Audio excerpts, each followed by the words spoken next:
Ang tanong, ma'am, pwede po bang siya na lang mag-isa pumasok pag Saturday? So, ito na nga.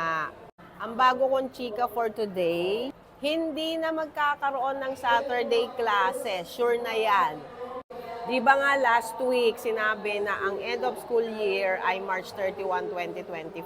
Pero ngayon, April 15, 2025 na ang end of school year. Sinabi na yan ni BBM. O, chika ko sa inyo. So, eto na nga, ang nakalap kong balita. News credit sa Philippine Star at One News. Ayan na nga.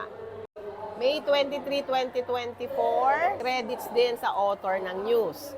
So, eto na nga. School year starts July 29, no Saturday classes. Oh, tuwan-tuwa naman kayo. Wala nang Saturday classes. Yun nga lang, April 15 ang last day, imbis na March 31, 2025.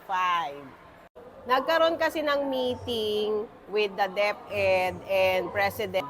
Dalawa ang present nila na option. Yung isa, July 29 ang pasukan at March 31 ang end of school year. Pero 182 days at may Saturday classes. Yung pangalawa, July 29, 2024 at ang end of school year naman ay April 15 at walang Saturday classes at magiging 167 days ang school days.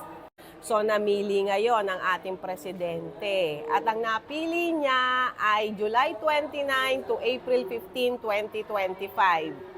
Sabi nga dito, the president did not want students to go to school on Saturday to complete the activities. So, ayaw nga ni BBM na pumasok pa yung mga bata tuwing Saturday. Siyempre, pahinga yon at magastos din. Kaya naman, April 15 ang napiling end of school year next school year. No Saturday classes.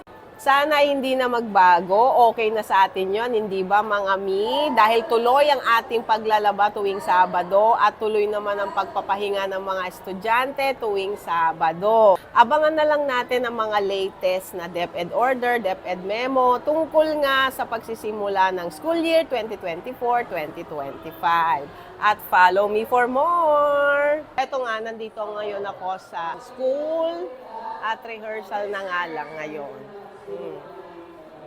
Have a beautiful day!